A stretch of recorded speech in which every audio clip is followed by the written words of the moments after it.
प्रिय दर्शकों, सादर नमन। मैं हूं प्रियंका शर्मा और आप सभी का हार्दिक अभिनंदन करती हूं विश्व के प्रथम अद्भुत कार्यक्रम ऋषि विद्या सत्र में।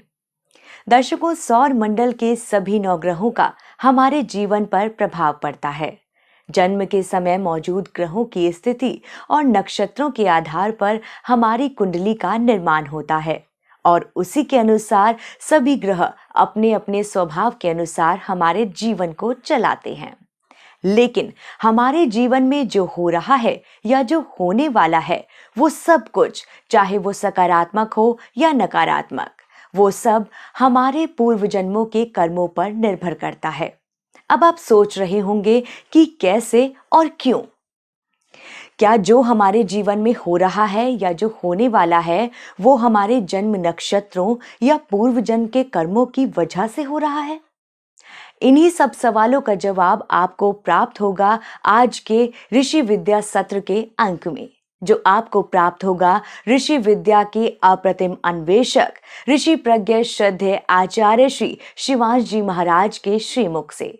तो चलिए पूरी श्रद्धा, भावना और आस्था के साथ उनकी पवित्र वाणी में उनसे जानते हैं कि हमारे जीवन पर ग्रहों का क्या प्रभाव पड़ता है और क्यों पड़ता है, और अगर हमारे जीवन को वो दुष्प्रभाव दे रहे हैं तो उसकी समस्या के समाधान क्या हैं।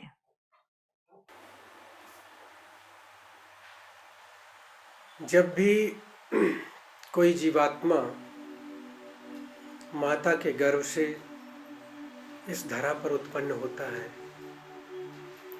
तो उसके उत्पन्न होने के साथ ही 9 ग्रह और 27 नक्षत्र उसके साथ जुड़ जाते हैं।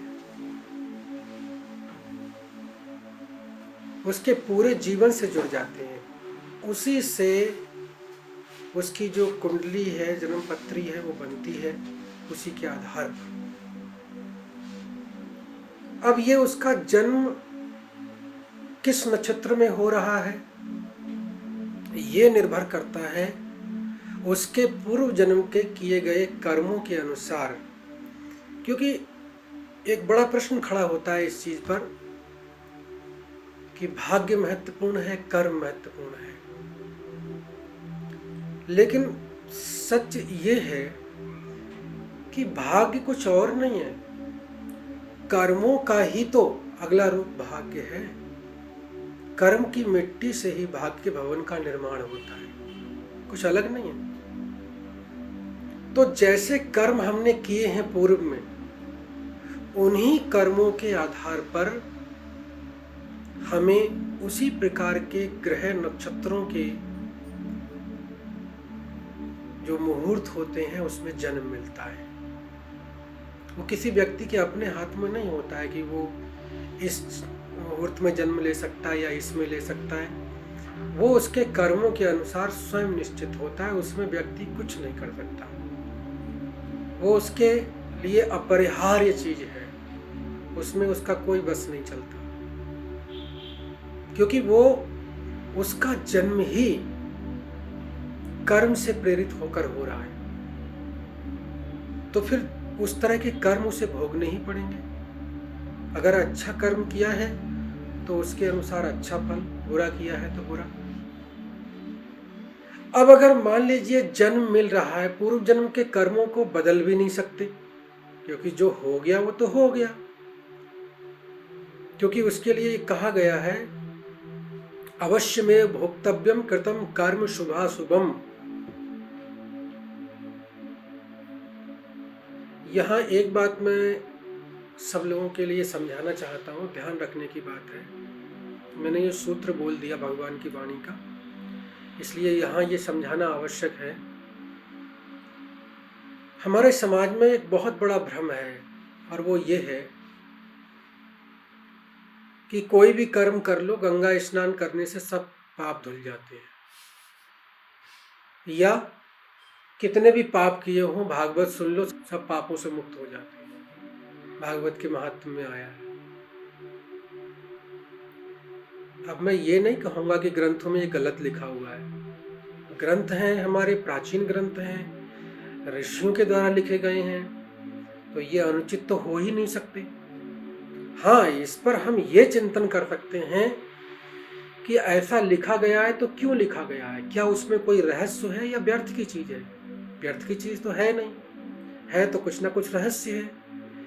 रहस्य ये है उसमें कि ये बात कह दी गई कि गंगा स्नान कर लो तो पाप धुल जाएंगे, या भागवत जी सुन लो तो उसमें पाप से मुक्त हो जाओगे। होते नहीं है, लेकिन होते भी हैं। कैसे? एक व्यक्ति महापापी है, अब वो ये सोच रहा है कि मैं तो महापाप कर चुका, अब इतने मैंने पाप कर लिए, अब क्या है, अब तो जो नरक मिलना है, जो कुछ मिलना है, मिलना ही मिलना है। तो वो क्या करता है कि उसकी पाप में प्रवृत्ति लगातार बढ़ती जाती है और एक के बाद उत्तरोत्तर वो पाप करता जाता है। इसलिए ग्रंथों में ऐसे अज्ञानी व्यक्ति को आगे वो पाप कर्म न करे, इससे रोकने के लिए ये सिद्धांत जोड़ा गया कि इससे पाप मुक्त हो जाते हैं। अब मुक्त तो वो हो रहा है, कैसे हो रहा है कि जितने कर लिए उतने तो भोगने पड़ेंगे उसको। अगर उन्हें भागवत जी सुन ली और यहाँ से उसका जीवन परिवर्तित हो गया, गंगा स्नान कर लिया, उसकी बुद्धि बदल गई और अब उसने पाप कर्म करना छोड़ दिया, तो वो पाप से मुक्त नहीं हो गया। आगे जो पाप उससे होने वाले थे उनसे तो वो मुक्ति हो गया। तो बात तो सही है, बात गलत नहीं है। लेकिन जो बुद्धिमान व्यक्ति है उसको एक बात जरूर ध्यान रखनी चाहिए, ये ऐसा नहीं है कि आपको लग रहा है कि स्नान करने के लिए अच्छा पानी तो बह ही रहा है, तो चलो कीचड़ में अपने लपेट लो, अपने आप को धो जाएंगे, क्या रखा है, फिर लपेट लो कीचड़ में, फिर धो जाएंगे। ये ऐसे नहीं है।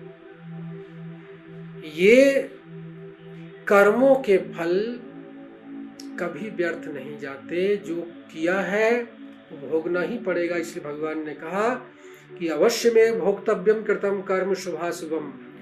शुभ और अशुभ जैसे भी कर्म आपने किए हैं, उन कर्मों को हर स्थिति में आपको भोगना ही पड़ेगा।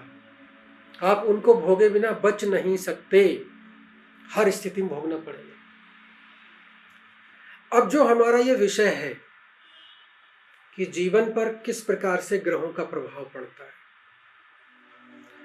आपने मान लीजिए कर्म ऐसे किए कि जिसके कारण आपको ऐसे ग्रह नक्षत्र में जन्म मिला जिसके कारण आपको जीवन में कष्ट उठाने हैं। शारीरिक कष्ट हो सकता है, मानसिक कष्ट हो सकता है, संबंधों की पीड़ा हो सकती है, आर्थिक हानि हो सकती है, किसी भी रूप में हो सकता है। अगर ये कर्मों के अनुसार आपका निश्चित है तो फिर क्या होगा, आपको उस तरह के नक्षत्र में जन्म मिलेगा और वो नक्षत्रों का जब क्रम चलेगा तो उसी क्रम में आपके जीवन में उतार चढ़ाव आते जाएंगे। कभी कष्ट आएंगे, कभी थोड़ा सा अच्छा आएगा, फिर कष्ट आ जाएंगे, फिर परेशान हो जाओगे। ये क्रम उतार चढ़ाव का निरंतर चलता रहेगा। अब इस कर्म से आपको बचाने वाला कोई नहीं है, ध्यान रखना। एक बात भगवान की वाणी के आधार पर मैं आपसे कह रहा हूं, तर्क के साथ ध्यान रखना। बहुत लोग बैठे हैं समाज में जो ऐसे ऐसे झूठे दावे करते हैं। किस आधार पर? अब मैं किसी को दुख में नहीं रहने दूंगा। क्या करते हो? जन्म पत्री बनाते हैं। अब तुम्हारे जन्म पत्री बनाने मात्र से कोई आदमी दुख से मुक्त हो जाएगा? आप जन्म पत्री बना के ये तो चलो ठीक है, ढूंढ सकते हो कि आगे जीवन में इसके ऐसे ऐसे ग्रहों के चक्र आ रहे हैं, लेकिन आप उसे उससे मुक्त कर सको ये आपके बस की बात नहीं है। कोई नहीं कर सकता। जो कर्म हो गया उसको भोगना ही पड़ेगा। तो फिर क्या करना चाहिए?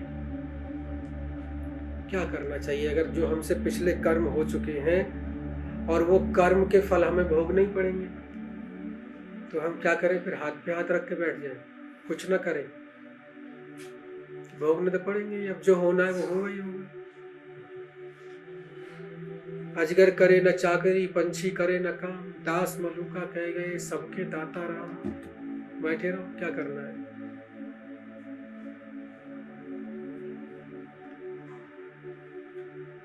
ऐसा नहीं है। बात यह है, इसके लिए भी नियम है, विधान है। इसके लिए मैं एक उदाहरण देता हूं आपको, बहुत अच्छा। महाभारत में जिस समय पितामह भीष्म सरसैया पर लेट गए थे, कथा तो आपको पता ही होगी। उनको इच्छा मृत्यु का वरदान प्राप्त था और उस समय चल रहा था दक्षिणायन, जिस समय वो सरसैया पे आए थे। उन्हें ज्ञात था, उन्हें ये बात मालूम थी कि दक्षिणायन में मृत्यु को प्राप्त व्यक्ति नरक को जाता है और उत्तरायण में मृत्यु को प्राप्त वाला मोक्ष को प्राप्त करता है। तो इच्छा मृत्यु का वरदान तो उनको था ही। उन्होंने कहा कि थोड़ा समय बाकी है, मैं उत्तरायण में ही अपनी देह त्याग करूंगा। तो बाणों की ऐसी सैया बन गई थी उनके शरीर में कि उसमें से रक्त की एक एक बूंद शरीर से निकल गई। लेकिन इच्छा मृत्यु का वरदान था, इसलिए उनके वो ढांचे के अंदर प्राण जो थे वो स्थित थे। भगवान श्री कृष्ण ने कहा युधिष्ठिर से कि पितामह भीष्म सरसैया पर हैं, जाने वाले हैं। बड़े भैया कुछ थोड़ा उनसे ज्ञान ले लो, आपके मन में कोई ना कोई जिज्ञासा तो होगी, आप सोच लो और कुछ ना कुछ उनसे पूछ लो। लंबा समय तो नहीं है उनके पास, लेकिन फिर भी पितामह भीष्म तो इतने महाज्ञानी हैं, एक बार कुछ तो पूछ सकते हो। युधिष्ठिर ने कहा कि हाँ केशव, ये बात बिल्कुल सही है, चलो चलते हैं। दोनों गए। एक प्रश्न जो बहुत लंबे समय से युधिष्ठिर के मन में निरंतर चल रहा था, उस प्रश्न को जाते ही पूछा, प्रणाम किया और कहा कि पितामह, मेरी एक जिज्ञासा है। कहा जाता है कि व्यक्ति को किए गए कर्मों के फल अवश्य भोगने पड़ते हैं। तो फिर ये बताइए कि जब हमने जो कर्म पिछले कर दिए और हमारे प्रारब्ध में आ गए, तो हमें उनको भोगना तो पड़ेगा ही पड़ेगा। तो फिर वर्तमान में उद्यम करने से, परिश्रम पुरुषार्थ करने से क्या लाभ है, उसका क्या उपयोग है, जब वही मिलना है कि जो निश्चित हो चुका है प्रारब्ध के अनुसार। तो हम वर्तमान में अच्छे कर्म क्यों करें, उससे क्या लाभ होगा। तो पितामह ने बहुत सुंदर उत्तर दिया। कहते हैं, वत्स, निस्संदेह ये सत्य है कि व्यक्ति के जो प्रारब्ध हैं, पूर्व में किए गए कर्म हैं, उसके अनुसार उसे फल मिलना है।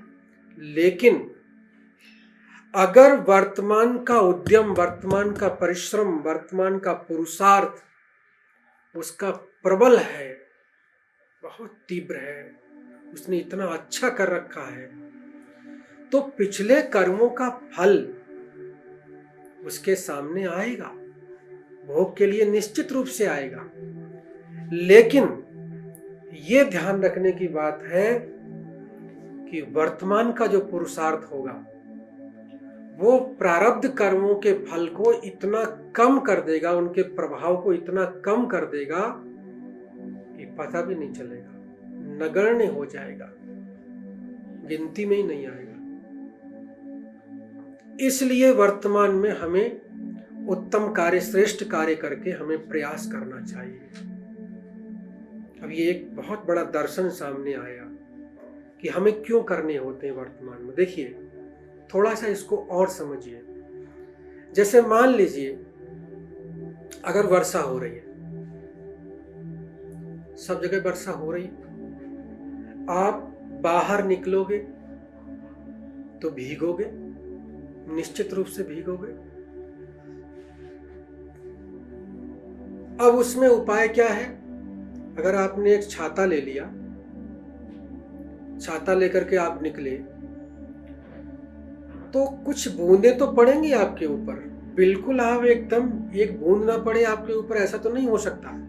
कुछ ना कुछ छींटे तो आएंगे आपके ऊपर, लेकिन बिना छाते के आप जितना भीग सकते थे उतना नहीं भीगोगे। बस इसी प्रकार से इन ग्रहों के चक्र का प्रभाव होता है। प्रारब्ध के अनुसार अगर कोई ग्रह आपका प्रतिकूल है और जीवन में पीड़ा दे रहा है, प्रारब्ध के अनुसार ही पितृदोष और काल सर्प दोष बनते हैं। अब अगर मान लो ऐसी कोई स्थिति जीवन में आ रही है और जिसके कारण कोई भयंकर कष्ट मिलने वाला है, अगर व्यक्ति उससे सचेत हो जाता है, सचेत होकर के उसके लिए कोई उपाय कर लेता है, कोई सुरक्षा कवच अपना लेता है, कोई किसी प्रकार की ऐसी प्रक्रिया अपना लेता है, विधि विधान नियम सिद्धांत,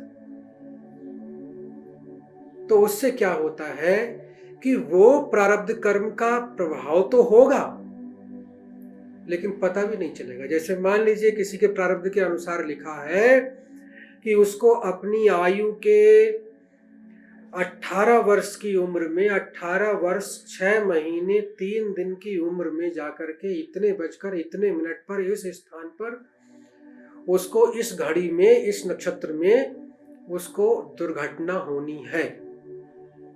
तो दुर्घटना तो होगी, क्योंकि उसके ग्रह नक्षत्र जो है उन्होंने पूरी की पूरी जो है रूपरेखा उसकी बना दी। उस रूपरेखा के अनुसार वो व्यक्ति वहीं जाएगा। उस टाइम पर लाख प्रयास कर लो, कुछ भी हो जाए वहीं पहुंचेगा और वहां पहुंच करके वो दुर्घटना उसको होनी है। इसीलिए गोस्वामी तुलसीदास जी ने कहा है कि तुलसी जस भवितव्यता तैसे ही बने सहाय, या पुण्य आवे ताही पे ताही तहां ले जाए।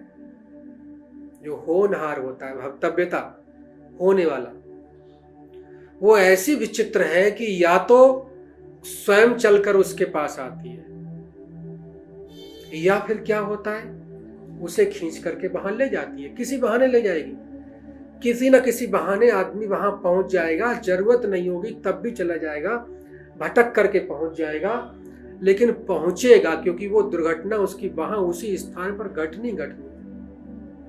लाख प्रयास कर लो, आप रोक नहीं सकते। माता पिता अपने बच्चे के लिए बहुत सुरक्षा करते हैं, बेटा यहां मत जाओ, ये मत करो, ऐसे मत करो, वैसे मत करो, वैसे मत करो, लेकिन वो ये नहीं जानते कि तुम्हारे ये निषेध करने मात्र से कुछ नहीं होने वाला है। तुम लाख निषेध कर लो, जब वो घड़ी आएगी तो उसे खींचकर वहां ले ही जाएगी। तुम रोक नहीं पाओगे, किसी स्थिति में नहीं रोक पाओगे, ये निश्चित बात है। किसी बहाने ले जाए लेकिन ले जाएगी वहां पर। तो आपको करना क्या है? अगर घड़ी वहां ले जाएगी, वो दुर्घटना होनी है, वो सारी चीज होनी है। अब उसके लिए है क्या, आप कर क्या सकते हो?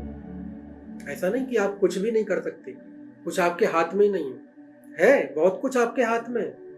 आप बहुत कुछ कर सकते हो, उसी का नाम है ज्योतिष, ग्रह नक्षत्रों का खेल।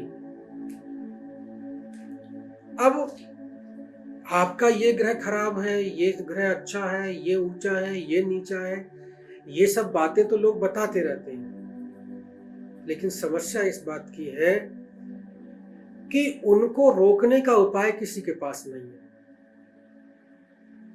फिर करना क्या है, क्या चीज होनी चाहिए, कैसे करें इस चीज के लिए? उसके लिए बहुत अच्छा विधान ऋषियों ने दिया। ऋषियों ने कहा कि जीवन में जब भी कभी प्रारब्ध कर्म प्रबल हो और वो प्रतिकूल जा रहे हो, आपको कष्ट दे रहे हो, पीड़ा दे रहे हो, या भविष्य में भयंकर कष्ट पीड़ा आने वाली हो, तो उस समय ये ध्यान रखना कि ये मत सोचना कि हम बाहर नहीं निकलेंगे तो बच जाएंगे, या मान लो किसी को वाहन दुर्घटना आ रही है, हम वाहन चलाएंगे ही नहीं तब तो बच जाएंगे। अब आप मत चलाओ वाहन, आप पैदल जा रहे हो रास्ते से, उधर से कोई आदमी आ रहा है उल्टे सीधे चलाते हुए और उसने टक्कर मार दी, क्या करोगे आप? वाहन दुर्घटना ही हुई, आप वाहन नहीं चला रहे हो लेकिन वाहन दुर्घटना हो गई, फिर भी हो गई, होता है। कई बार आप देखो कि लोग फुटपाथ पे सो रहे हैं, उन बेचारों को क्या करना है? आप बताइए, उनका कोई वाहन से लेना देना कुछ है? फुटपाथ पे सो रहे हैं। लेकिन कोई ऐसा प्रमत्त व्यक्ति आता है रात्रि में गाड़ी चलाते हुए अनुचित तरीके से कि उनको कुचलते हुए निकल जाता है। आप बताइए उनका क्या दोष था? लेकिन दोष था, प्रारब्ध कर्म उनके साथ था, इसीलिए ये दुर्घटना घटी। इसी प्रकार से जिसके भी साथ में है उसके साथ दुर्घटना घटनी है प्रारब्ध के अनुसार। अब उसको रोकने के लिए केवल यही उपाय है कि अगर किसी ग्रह का प्रभाव है तो उसके शमन के लिए प्रयास करो, बस एकमात्र उपाय ये है। उसके शमन के लिए, शमन मतलब उसका प्रभाव कम करने के लिए इतना कर सकते हो आप, बिल्कुल जैसे कवच का प्रयोग कर लेते हैं, जैसे बरसात में छाते का प्रयोग कर लिया, धूप में छाते का प्रयोग कर लिया आपने, थोड़ा राहत मिल गई उससे, इसी प्रकार से आपको यहां भी राहत मिलती है। अब उसमें क्या उपाय क्या करने हैं आपने, बहुत महत्वपूर्ण बात है समझने की। जो गृहस्थी लोग हैं, परिवार वाले हैं, दुनियादारी में लगे हैं, अपने काम धंधे में सब चीज में व्यस्त हैं, अब वो सोचते हैं कि क्या करें, इतना समय नहीं है हमारा, अगर हम सब छोड़ करके पूजा पाठ ये सब करने में बैठ जाए तो फिर व्यवसाय कौन चलाएगा, उधर बहुत बड़ी हानि हो जाएगी। अब वो जाकर के किसी से पूछते हैं, जब किसी से पूछते हैं वो कहता है कि हाँ ये आपका ग्रह का प्रभाव तो है और निश्चित रूप से ये तो होना ही होना है, लेकिन हाँ इससे बचाव का एक उपाय है। अगर आपके इतने 1000 जप हो जाएं तो आप बच सकते हो, और इतने 1000 जप करने के लिए इतनी माला रोज करनी पड़ेगी, नियम से एक दिन भी नियम टूटना नहीं चाहिए। वो व्यक्ति सोचता है कि नियम तो टूट ही सकता है कभी ना कभी, और इतनी माला के लिए रोज बैठ पाऊं ये भी मुश्किल है। वो कहता है पंडित जी ये बताओ कि मेरे पास तो इतना समय है नहीं, कोई और रास्ता है? अरे बोले रास्ता क्यों नहीं, रास्ता बिल्कुल है, पंडित बिठा देते हैं, पंडित जब करेंगे और हो जाएगा। तो व्यक्ति सोचता है हाँ ये तो ठीक है, कितना खर्चा आएगा, इतना खर्चा आएगा, बात हो गई, बता दिया, उसने निश्चित कर दिया, ठीक है जो भी खर्चा आता है उसने अपना बता दिया। उसको लगा ठीक है 4 लाख का नुकसान करूंगा, इससे अच्छा ये है कि 51,000 रुपये दो इनके लिए, पाठ करवा लो, जब करवा लो, अपना काम पूरा हो जाएगा। लेकिन वो ये नहीं जानता कि इससे अब जो वो बैठकर कर रहे हैं उनका उद्देश्य क्या है। उनका उद्देश्य आपके कष्टों को दूर करना नहीं है, उनका उद्देश्य केवल ये है, उनका ध्यान लगा हुआ है कि हमें जो दक्षिणा मिलनी है उस पर ध्यान लगा है, ये जल्दी जल्दी पूरा हो, काम खत्म हो, दक्षिणा लो और अपनी चलो। समझ गए? एक IAS ऑफिसर दिल्ली में, एक जगह है सूरजमल पार्क, सूरजमल पार्क में रहने वाले, वहां पर अच्छी कॉलोनी है। एक बार कार्यक्रम में आए वो और चर्चा चल रही थी इसी तरह सत्र में, मंत्रों के संदर्भ में। तो वो कहने लगे, बोले कि कहते हैं कि महामृत्युंजय मंत्र से ये होता है, ये होता है, हमें तो कुछ भी लाभ नहीं मालूम पड़ा। हमने कहा कैसे, आपने खुद किया था, क्या हुआ था? उन्होंने बताया। बोले किया क्या था करने की, मेरे पास तो समय नहीं था, मंदिर में एक पुजारी जी थे, उनसे मैंने कहा, उन्होंने कहा ठीक है पंडित जी को बुला के करवा देते हैं, 2-3 पंडित बैठेंगे, बैठ के जब कर देंगे, इतने लाख जब होंगे हो जाएगा। तो हमने कहा हुआ कैसे कैसे किया, किस तरह किया? बोले बस जी वो मत पूछो आप। हमने कहा क्या वो मत पूछो? बोले कभी तो कोई पंडित जो है सुबह 8 बजे आ गया, कोई पंडित 12 बजे आया, कोई 2 बजे आया, कोई गुटखा मुंह में भर के आ रहा है, कोई तंबाकू आकर के बैठते ही जो है तंबाकू मल रहा है, और उसके बाद जो है उसको बना करके पूरा जो है गोली ठीक तरीके से बारूद बना के और अंदर जो है होठ को नीचे करके उसमें रख रहा है, और उसके बाद फिर माला लेकर के हाथ में फिर जप कर रहा है। हमने कहा कि बस अब आप पढ़े लिखे हो, स्वयं ही समझ चुके हैं, इस बात के लिए कहने की आवश्यकता ही नहीं। आप स्वयं सोचो कि जो मंत्र इतने पवित्र हैं और उन मंत्रों का इस प्रकार से जप होना या कोई प्रक्रिया उनके लिए होना, आपको लगता है इससे कोई लाभ मिलेगा? निरर्थक, पूर्णतया निरर्थक। जिसके मुखारविंद से मंत्रों का उच्चारण हो रहा है, जानते हैं मंत्र कहां से निकलते हैं, शब्द कहां से निकलते हैं? कभी पूछना उन पंडितों से जो उच्चारण करते हैं कि इसकी प्रक्रिया क्या है। पाणिनि शिक्षा कभी उन्होंने पढ़ी होगी तब उन्हें ज्ञान होगा, क्योंकि ये जो जितना भी हमारे ऋषि मुनियों की विद्याएं हैं, मंत्र हैं, ये ऐसे नहीं है कि जो सामने लिखा हुआ है उसको पढ़ दिया बस कुछ हो गया। नहीं, इनकी पूरी प्रक्रिया है, और वो प्रक्रिया एक चीज से नहीं जुड़ती है। इसीलिए पहले जो कहा जाता था काशी में पढ़ करके आए, विद्वान है, इतने योग्य हैं, क्यों कहते थे? क्योंकि वो एक एक चीज को और उससे जुड़ी हुई चीजों को सबको ज्ञान प्राप्त करता था, तब वो विद्वान बनता था, योग्य बनता था। आजकल जाकर के आप मंदिर किसी पुजारी से नहीं पूछते कि आप कहां तक पढ़े लिखे हो, संस्कृत कितनी पढ़ी है कि नहीं पढ़ी। आजकल तो क्या करते हैं, आपको कुछ पता ही नहीं क्या होता है।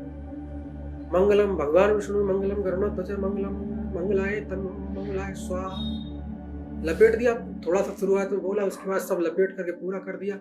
बस आपका ध्यान स्वाहा पे, आपने उठा के आहुति डाल दी, छुट्टी। कोई मतलब ही नहीं इस चीज से।